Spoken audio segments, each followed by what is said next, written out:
Study IQ IAS, आपका selection हमारा मिशन। Hello, welcome to study IQ IAS। इस सीरीज में हम आपके लिए ला रहे हैं वो टॉपर्स जो स्टडी IQ IAS के साथ एसोसिएटेड थे। इस वीडियो में हमारे साथ हैं मिस्टर अंकित, 595 रैंक। ये इनका फर्स्ट अटेम्प्ट था जस्ट आफ्टर ग्रेजुएशन। साथ में प्रशांत सर भी हैं। तो कोशिश ये है कि इनसे इनकी स्ट्रेटजी को एक्सट्रैक्ट किया जाए, जिससे कि आप सबको पता लगे कि किस तरीके से इन्होंने इस फर्स्ट अटेम्प्ट की तैयारी करी और he got a rank. He also got to is all set to appear for 25th May as well. तो नेक्स्ट ईयर की मेरिट लिस्ट में भी आप इनका नाम देखने वाले हैं। तो इसी से शुरुआत करते हैं अंकित। तो अंकित, पहले बताइएगा स्टूडेंट्स को आप कहाँ से बिलोंग करते हैं, कहाँ से अपनी तैयारी शुरू करी, कब आपने सोचा कि हाँ मुझे IAS IPS इस तरह की सर्विस में आना है। सर, मैं दरभंगा बिहार से बिलोंग करता हूँ और मैं 10th के लास्ट में एंड में सोचा था थोड़ा सा कि मैं फाइनली UPSC के लिए प्रिपेयर करूँगा, बट देन 11th-12th में उतना ज़्यादा सोचा नहीं। और फिर जब मैं कॉलेज में एक बार चला गया तो फिर सेकेंड ईयर के स्टार्टिंग में एक बार सोचा था कि फिर मैं फाइनली जब कॉलेज एंड हो जाएगा तो मैं UPSC के लिए अटेम्प्ट करूँगा। ठीक है, और फिर आपने ग्रेजुएशन में ही आपने तैयारी करनी शुरू कर दी थी? यस सर, मैंने 4th ईयर के स्टार्टिंग में 7th सेम के स्टार्टिंग से स्टार्ट कर दी थी। ओके, तो यानी कि 7th सेम से आपने GS का फाउंडेशन बनाना स्टार्ट कर दिया था, ऑप्शनल का कुछ तैयारी आपने शुरू कर दिया था, ऐसा? यस सर, मैंने GS की फाउंडेशन बनाना स्टार्ट कर दिया था और धीरे धीरे मैं न्यूज़पेपर पढ़ना भी स्टार्ट कर दिया था। ग्रेट। तो जैसे आज सर आपने न्यूज़पेपर का जिक्र किया और हमारे साथ प्रशांत सर हैं, तो सर मेरा तो सबसे पहला क्वेश्चन है कि क्या लग रहा है, क्या बदल गया? और रात में सोए वगैरह हो कि फ़ोन पे फ़ोन चल रहे होंगे लगातार, सभी के शुभकामनाएं, तो कैसा फील हो रहा है? सबसे पहले तो मतलब ये फीलिंग जो है ये एक बार ज़रूर शेयर करिए कि कैसा फील हो रहा है, क्या चल रहा है दिमाग में अब?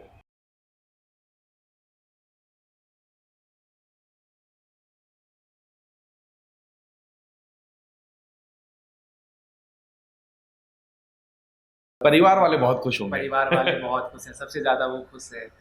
तो मतलब आप पूरा तैयारी करते हो इस दिन के लिए या फिर थ्रू आउट द जर्नी आप जैसे जाते हो, फिर थोड़ी सी जब ऐसी रिजल्ट्स आते हैं तो फिर आपको लगता है कि आप सही ट्रैक पे हो, सही कर रहे हो चीज़ें, तो बहुत अच्छा फील होता है। ये अच्छी बात है। और सबसे मेन मैं हमेशा हर किसी से ये जानना चाहता हूँ कि भाई लाइन के उस तरफ थे, तैयारी कर रहे थे, यस आज लाइन के इस तरफ हो। Yes sir. अब आप बच्चों को क्या कहना चाहेंगे जो बच्चे तैयारी कर रहे हैं? आपकी जैसे UPSC जर्नी रही है कि भाई आपने फर्स्ट अटेम्प्ट में ही एग्ज़ाम निकाला। मैं फिर बता दूं, बहुत मुश्किल है कि फर्स्ट अटेम्प्ट में आप एग्ज़ाम निकाल पाए। तो ये कॉन्फिडेंस कैसे आता है? ये आप, क्योंकि मोटिवेशन हर कोई कहता है मोटिवेशन रहनी चाहिए, मोटिवेशन, आपका मोटिवेशन का फैक्टर क्या था? ये कॉन्फिडेंस कैसे आया? एक बार ज़रूर शेयर करना। सर मतलब मेरा जैसा भी है, जितना भी सिलेबस कवर हुआ है, तो मैं ये नहीं सोचता था कि शायद मैं नहीं कर पाऊँगा। ऐसे मुझे लगता था कि जो मैं कर रहा हूँ उसको अगर मैं सही से करते जाऊँ, चाहे मेरे पास कितना भी टाइम हो, कम हो, बट अगर मैं वो सही से चीज़ कर रहा हूँ तो ज़रूर मैं एग्ज़ाम के दिन अच्छा परफॉर्म करूँगा। और मैं ज़्यादा प्रेशर लेने की कोशिश नहीं करा, तो ये मेरे लिए थोड़ा हेल्पफुल रहा। इन्होंने कहा कि जो मैं काम कर रहा हूँ उसको सही से करता रहूँ, मेरे पास कम टाइम है, ज़्यादा टाइम है, इस टेंशन में ना रहूँ। यस। कई ऐसे एस्पिरेंट्स हैं जो इस समय ग्रेजुएशन में है या फिर वो जॉब में है। यस। तो कितना समय तो इसमें ज़ाया हो जाता है कि शायद मेरे पास समय काफ़ी नहीं है। तो ये एक लर्निंग है। फिर आपने कहा सही से तैयारी कर रहा था, थोड़ा एलेबरेट करेंगे उनको बताने के लिए, क्योंकि जब बच्चा शुरुआत करता है तैयारी की तो पता ही नहीं होता कि सही से का मतलब क्या है। पहले तो ये पता होता है कि पॉलिटी, इकोनॉमी, ज्योग्राफी, हिस्ट्री, ये कुछ सब्जेक्ट्स होते हैं, इनके नोट्स हैं या कोचिंग हमने ली और ऐसे हम तैयारी करते जा रहे हैं। बट सही से का मतलब होता है पता होना कि एग्जाम की क्या रिक्वायरमेंट है। तो वो आपको कब पता लगी, कैसे पता लगी? वो स्टेप्स अगर आप तोड़कर बता दें तो स्टूडेंट्स को फायदा होगा। Yes sir, definitely. सर जैसे हम लोग स्टार्ट करते हैं तैयारी की तो हम थोड़ा डिकोड करने की कोशिश करते हैं कि एग्ज़ाम का क्या डिमांड है, बट सर उस समय हमारी नॉलेज इतनी कम होती है कि हमें कुछ पता नहीं चलता है।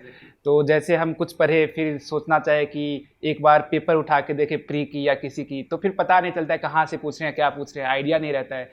तो शुरुआती में मैंने कोशिश करी कि let me give me some time, और मैं 2-3 महीने थोड़ी सी बेस बिल्ड कर लेता हूँ, ताकि जब मैं थोड़ी सी बेस बिल्ड कर लूँ तब मैं UPSC को थोड़ा थोड़ा समझना स्टार्ट कर दूंगा।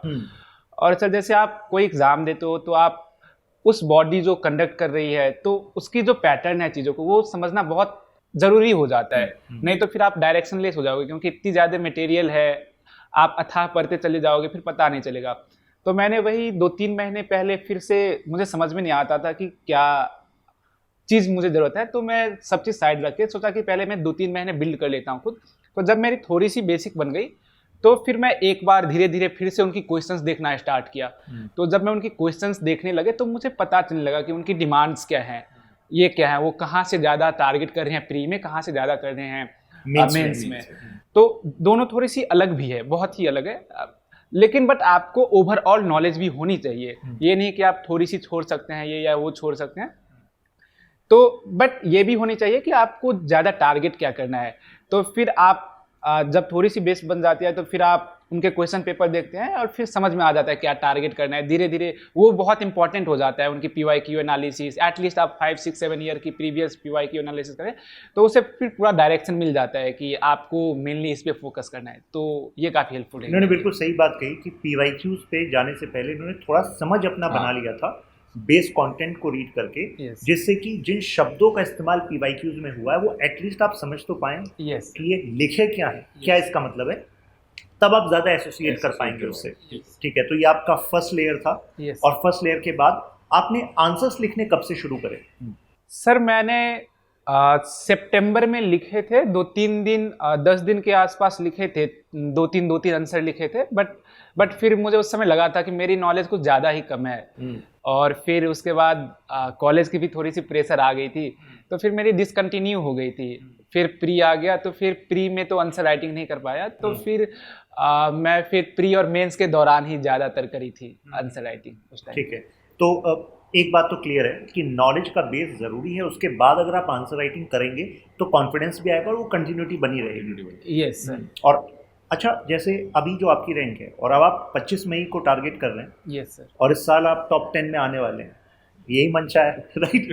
तो कौन सी ऐसी चीज़ें हैं जिनको आपको लग रहा है कि इस बार मुझे इस चीज़ को इम्प्रूव करना है, वो शायद पिछली बार मुझे मौका नहीं मिल पाया लेकिन इस बार तो छोड़ूंगा नहीं? सर वही, मतलब मेरी बहुत ज़्यादा नॉलेज गैप थी, टाइम भी कम थी मेरे पास, तो मैं चीज़ें कवर नहीं कर पाया था, तो मैं ज़्यादा पढ़ने में ही लग गया था चीज़ें कवर। तो आप पूछ ही रहे हैं कि आंसर राइटिंग, तो मेरी आंसर राइटिंग ही रह गई।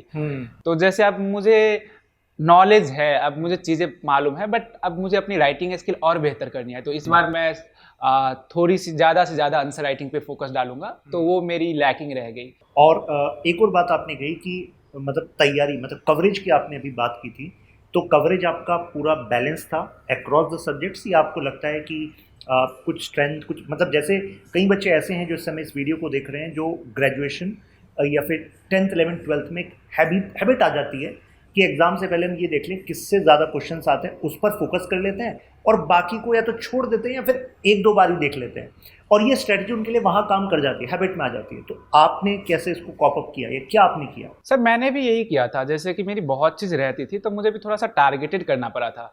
तो मैं भी ज़्यादा टारगेटेड ही करा था कि वो PYQ से ही कहाँ से ज़्यादा आ रहे हैं। जैसे कि पार्लियामेंट से ज़्यादा क्वेश्चन आ रहे हैं तो मैं पार्लियामेंट बहुत अच्छे से कवर किया।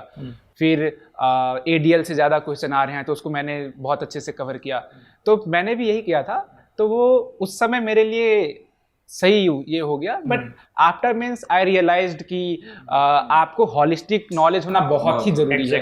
तो जैसे उसमें बहुत सारे गैप्स थे जो मुझे उस समय समझ में ज़्यादा नहीं आता था, तो जब मैं फिर मेंस के बाद थोड़ी कवर करनी स्टार्ट की जो छूटे हुए थे, तो फिर मुझे पूरा हॉलिस्टिक नॉलेज बिल्ड होता है। और फिर आपको, अगर आपके पास टाइम हो तो मैं बोलूँगा कि हॉलिस्टिक नॉलेज पहले एक्वायर करो, फिर उससे सारा चीज़ आसानी से हो जाता है। नहीं तो आप पैचेज में कवर करने की कोशिश करोगे तो थोड़ा ज़्यादा एफर्ट लग जाता है। तो ये बात हमें शुरू से ही पता होनी चाहिए कि जब हम तैयारी करें तो हमें हॉलिस्टिकली करनी है। हॉलिस्टिकली को अगर मैं सिंपल भाषा में समझाऊं तो हमें सभी सब्जेक्ट्स को कवर करना है, और सभी सब्जेक्ट को ऐसे कवर करना है कि हमारी प्रीलिम्स और मेंस में जो क्वेश्चन की डायमेंशंस हैं उसको हमारी नॉलेज कवर कर पा रही है। Yes sir, right. और एक इंटरकनेक्शन बहुत ज़्यादा ज़रूरी है। यस। ये आपने कुछ एक्सपीरियंस किया या कैसे आपने सीखा? सर जैसे मैं थोड़ा सा स्लो रीडर हूँ और मैं थोड़ा स्लोली पढ़ता हूँ, बट ये है कि मैं फिर ज़्यादा बार नहीं पढ़ता हूँ। जैसे मैं एक बार, जैसे मेरे दोस्त लोग हैं वो जितना उनको 2 बार पढ़ लेते हैं, 3 बार पढ़ लेते हैं, तो उतना मैं एक बार में पढ़ता हूँ। बट मैं पढ़ने के दौरान बहुत ज़्यादा सोचता हूँ कि मैं सिर्फ रीड नहीं कर रहा हूँ, मैं उसकी एक एक चीज़ को बढ़िया से समझ रहा हूँ। अब जैसे मैं इंडिया की मॉडर्न हिस्ट्री पढ़ रहा हूँ, तो मैं वर्ल्ड हिस्ट्री पर रखा हूँ, तो मैं थोड़ा सा बैठ के थोड़ा सा कनेक्ट भी करने की पीछे कोशिश करता हूँ कि वो क्यों हो रहा था वहाँ पे उस समय, फिर वो जो जिमरमैन प्लान थे वो क्यों हो गए, फिर वो सब जो कनेक्ट होती है वो चीज़ें, तो फिर उससे बेहतर होती है। तो मैं बोलूँगा कि यही कि जो आप जब पढ़ रहे हो तो इंटरकनेक्शन करें, बहुत ज़्यादा करें, क्योंकि हाँ। ये असली ज़रूरत है यूपीएससी की, आपका आंसर तभी स्टैंड आउट होगा। और मेरी तो एडवाइस ये रहेगी, जैसे आप इंटरकनेक्शन सोचें या पढ़ते समय आप रिलेट करें, तो उसको साइड में वहाँ छोटा सा नोट डाउन कर लें, तो आप बहुत ज़्यादा समय बचा पाएंगे। अच्छा, अब ज़रा हम पेपर वाइज थोड़ा आपकी स्पेसिफिक अप्रोच को जानेंगे। ठीक है, पहले प्रशांत सर करंट अफेयर्स की इनकी पूरी स्ट्रेटजी को निकालिए। ठीक है, हाँ, सबसे मेन तो सबसे ज़्यादा परेशानी स्टूडेंट्स की रहती है, करंट अफेयर्स को कैसे करना चाहिए, करंट अफेयर्स की क्या सोर्स होने चाहिए, क्या मंथली कर ले, ऐसे क्वेश्चन पूरा बम्बार्ड कर देते हैं कि भाई करंट अफेयर मंथली कर लें, ईयरली कर लें, नोट्स बनाए ना बनाए। तो आपकी करंट अफेयर्स की क्या स्ट्रेटेजी थी, एक बार ज़रूर वो बताइए आप।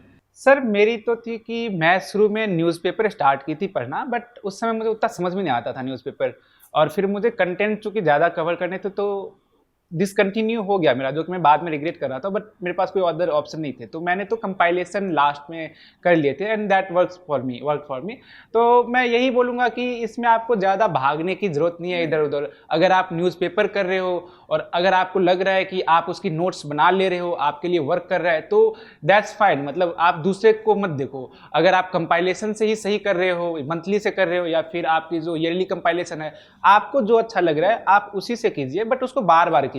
क्योंकि बच्चों में ज़्यादातर फोमो बड़ा रहता है। Yes, sir, कि भाई मैंने इंडियन एक्सप्रेस पढ़ लिया, द हिंदू रह गया, मैंने द हिंदू पढ़ लिया, मेरा इंडियन एक्सप्रेस रह गया, अब दोनों पढ़ लिया, मेरा लाइव मिनट रह गया। अरे ऐसे ऐसे बच्चे भी होते हैं कि 4 न्यूज़पेपर। तो मैं भी उनको ये समझाता हूँ कि कोई एक सोर्स फिक्स कर लो, और उस सोर्स को आप कम से कम ये सोच के चलो ये मेरा प्रोसेस है, इसको मुझे फॉलो करना है, इससे मेरे को आउटकम मिलेगा। और कई बार हम डिस्कस करते हैं कि भाई करंट अफेयर तो समुंदर है, कितना करोगे इसकी कोई लिमिट ही नहीं आती है। हाँ सर। और हमने बता ही दिया कि नोट्स अगर आपको लगता है, बाकी आप कुछ ऐड ऑन करना चाहे तो। हाँ सर, जैसे कि आप 100 क्वेश्चंस हैं और आप मान लीजिए कि आप कम सोर्स भी कवर करे हैं, तो मान लीजिए कि आप जितना सोर्स कवर किया वो करंट अफेयर की 70% हिट कर रहे हो, बट आपने अगर उसको बार बार कर रखा है, आपने उसको इंटरनलाइज कर रखा है, तो आपकी उसमें एक्यूरेसी 90% होगी। बिल्कुल। आप 63% स्कोर करोगे, बट आपने पूरा कवर कर रखा है 100%, बट आपने उसको बार बार किया नहीं, ना आपकी हॉलिस्टिक है, तो I think you won't be more than 50% efficient. बिल्कुल, you will be lagging there. बिल्कुल सही बात। और इसीलिए मैं कई बार वो फॉर्मूला भी कहता हूँ कि दिन का 20% करंट अफेयर को जाना चाहिए, 80% स्टैटिक को जाना चाहिए। लेकिन लोग उल्टा घुमा कर करते हैं, करंट अफेयर में 80% लगा देते हैं, स्टैटिक में 20% लगा देते हैं। वो कभी भी फ्रूटफुल नहीं रहेगा, आगे जाके आप रिग्रेट ही करेंगे उस चीज से। बाकी सब्जेक्ट्स की हम बात कर रहे थे सर, और इससे एक और प्रिंसिपल निकल कर आता है कि उसी कंटेंट को रेफर करें जो कंटेंट आप बार बार रिवाइज कर सकते हैं, इसी से आपकी एक्यूरेसी इंप्रूव होगी। Yes sir. तो अंकित, अब बात करते हैं GS paper 1, 2, 3, 4, yes right, and then essay पर। यस। तो जीएस पेपर 1 के लिए क्या स्ट्रेटजी आपकी रही? कुछ स्पेसिफिक कंटेंट सोर्स, मतलब स्टैंडर्ड सोर्सेज, बुक्स, एनसीईआरटी, जो भी आपने रेफर किया? सर जैसे मैंने तो जो कोचिंग करी थी उसी के नोट्स और हैंडआउट ज़्यादा करे, बट मैं ज़रूर बोलूँगा कि आप एटलीस्ट बेसिक सोर्स कवर करें। जैसे मैं अब दोबारा से थोड़ा करने की कोशिश कर रहा हूँ, तो अब मुझे पता चल रहा है कि व्हाट आई मिस्ड, और वो सब बहुत इंपॉर्टेंट है। तो यानी कि जीएस के सब्जेक्ट्स के लिए अगर आपके पास कोचिंग के नोट्स कॉम्प्रिहेंसिव हैं कब, तो आप मल्टीपल रिवीजन उसका कर रहे हैं, तो then that can be a good strategy. Essay के लिए आपने क्या किया? सर एसए मैंने प्री और मेंस के बीच में ही स्टार्ट किया था। तो मैंने एक मैम की 5 क्लासेस करी थी, स्मृति मैम है, तो उनकी 5 क्लासेस करी, फिर मेरी बेस बिल्ड हो गई थी, और मेरी थोड़ी सी राइटिंग स्किल पहले से अच्छी थी, तो मुझे ज़्यादा प्रॉब्लम नहीं आया। बट मैंने एस्से लिखा, कम से कम 15-20 एस्से लगाए थे मैंने, तो उससे मेरी एस्से की ये हो गई, वो मेरा सबसे स्ट्रॉन्गेस्ट था। But since it was my first exam and essay was the only paper that gone wrong for me this time, so that is the one thing I regret in this exam, but definitely I will do. क्या गड़बड़ हुई sir? जैसे शुरू के pre के 2 महीने तक मैंने इससे किए अच्छे से, और फिर मुझे कॉन्फिडेंस भी आ ही गया था कि अब मैं ऐसे में पहले से राइटिंग में अच्छा हूँ, अच्छा कर भी रहा हूँ, और जो मैं मॉक दे रहा था तो उसमें भी अच्छे नंबर मुझे दे रहे थे। तो फिर मैंने वो लास्ट महीने लिखे नहीं ऐसे, लास्ट महीने मैंने ऐसे लिखे नहीं, क्योंकि मेरी ऑप्शनल भी कवर करनी थी और जीएस में पूरा छोड़ रखा था तो वो भी कवर करनी थी, तो मुझे लगा ऐसे कर लूँगा। तो उस दिन मुझे टाइम मैनेजमेंट में दिक्कत आ गई और मैंने एक टॉपर का एस्से पढ़ के गया था, वो हैप्पीनेस वाला जो एस्से आ गई थी, तो मैंने उसमें एक टॉपर का एस्से पढ़ लिया और उससे मुझे लगा मुझे यही लिखना चाहिए, जबकि मैं खुद से अगर कोई दूसरा एस्से चूज करके लिखता तो फिर मैं बहुत अच्छा लिखता, बट मैं फिर उनका एस्से चूज करके लिखने लगा और उनकी जो चीज़ें थी वो याद करके लिखने लगा, फिर वो क्या लिखे थे, तो फिर मैं उसमें उनका आइडिया कॉपी करने की कोशिश करने लग गया, तो that went terrible for me, तो वहाँ पे बहुत बड़ी गलती हो गई, तो वो दिक्कत। तो इसी वजह से वो टाइम का भी काफ़ी लॉस हो गया। एग्जैक्टली वो 1 घंटा 25 मिनट थे मेरे पे, बट मैं उसमें अगर खुद से कोई भी ऐसे लिखता तो मैं बहुत अच्छा लिखता, बट वही थोड़ी दिक्कत हो गई कि वो मैं देख रखा था और उनकी बहुत अच्छी मार्क आ रखी थी और उनकी एस्से में 154 मार्क भी थी, विवेकानंदन सर करके हैं, तो मैं सोचा कि यही मैं रिप्रोड्यूस कर देता हूँ और वो ब्लंडर हो गई मेरे से, तो दिक्कत हुई। तो इस बार तो पता ही है आपको क्या नहीं करना है, क्या करना है, यस, और बाकी पूरी टीम आपके साथ है, फैकल्टीज आपके साथ है। यस सर, आप इंटरव्यू गाइडेंस प्रोग्राम में उस स्टेज पर आपने मतलब कौन सी चीज़ों को आइडेंटिफाई किया, फिर इंटरव्यू का कैसे एक्सपीरियंस आपका रहा? Sir interview is the best experience of this preparation. तो आप इसमें आप जैसे चीज़ों को पढ़ रहे हो तो उस समय आपको ज़्यादा कनेक्शन नहीं मिलता है, चीज़ों से डीपली आप थिंक नहीं करते हो, बट इंटरव्यू के दौरान आप रियली जो इश्यूज़ हैं उसको आप डीपली थिंक करते हो, फिर वो मज़ा भी आता है कि आप अच्छे से समझ रहे हो, आप सोसाइटी को बेहतर समझ रहे हो, और फिर इसके दौरान अच्छी खासी पर्सनैलिटी भी डेवलप होती है, फिर आप बहुत अच्छे अच्छे लोग से मिलते भी हो, आप मॉक देते हो, वहाँ पे इतने अच्छे अच्छे ऑफिसर से आप मिलते हो, तो ये एक बहुत ही अच्छा एक्सपीरियंस रहता है। और स्टडी IQ IAS ने कैसे हेल्प करी आपकी? सर स्टडी IQ IAS का मैंने मेंस के हेल्प लिया था, जैसे कि मैं बोला था कि मेरे पास टाइम कम थे तो मैं टारगेटेड प्रिपेयर करता था, तो जैसे कि मुझे कोई क्वेश्चन हो गया कि कोई सा भी, मतलब मेंस के लेवल पे you need specific content, specific, ठीक है, वहाँ पे आपके पास समय नहीं होता कि बहुत सारा पढ़ना है, तो उसमें आपको हेल्प मिली। यहाँ पे आंसर आपको है, पॉइंट्स हैं, एग्जैक्ट तो बता दिया। हाँ, तो आप मतलब ज़्यादा सोर्स को आप देखने की जगह आपको एक साथ वहाँ पे सारे चीज़ लिखे हुए हैं, तो मैंने वहाँ से चीज़ें उठाई थी, कुछ आंसर्स उठाए थे, और फिर इंटरव्यू प्रिपरेशन के दौरान हेल्प करी थी इन्होंने मुझे काफ़ी। Great. Over to Prashant sir. बहुत बढ़िया लगा, मतलब मुझे तो सही में इतनी खुशी हो रही है कि जैसे हमारा ही सिलेक्शन हुआ है, और बार बार शुभकामनाएं, बहुत बहुत शुभकामनाएं, और घर परिवार में सब खुश होंगे। एग्जाम के बाद जाओगे तो माहौल पता चलेगा कि क्या हो रखा है घर पे, है ना। बहुत मतलब अभी आपको लग नहीं रहा कि आपने क्या अचीव कर लिया है, लेकिन बहुत बड़ी चीज़ ये अचीव कर लिया आपने। घर जब आप जाएंगे तब पता चलेगा। ये बात इन्होंने ठीक कही कि खुद को पता नहीं लगता, जब मिल जाता है ना सबसे लगता है कि हाँ कुछ तो हुआ है, हाँ। लेकिन वो एग्जैक्ट इम्पैक्ट पता लगता है जब घर वालों की आंखों में वो खुशी नजर आती है ना। वो कई बार कहते हैं ना सर, नदी में जब आप खुद खड़े होते हो तो आपको नहीं पता आप कितनी गहराई में हो, बाहर वाला देखकर बता सकता है कि आप कितनी गहराई में, तो आप बहुत आगे जाएंगे। और बहुत बहुत शुभकामनाएं। और इस एज में इन्होंने क्रैक किया फर्स्ट अटेम्प्ट में, all set to be in the top scale of. और अगली बार क्या पता हम फर्स्ट रैंकर का, अरे भाई साहब के साथ ही इंटरव्यू कर रहे हो। I hope so. अरे बहुत बढ़िया होगा। थैंक यू सो मच अपना टाइम देने के लिए। मिलते हैं। Thank you, bye bye, thank you, all the very best, thank you, bye. Study IQ IAS, आपका सिलेक्शन हमारा मिशन।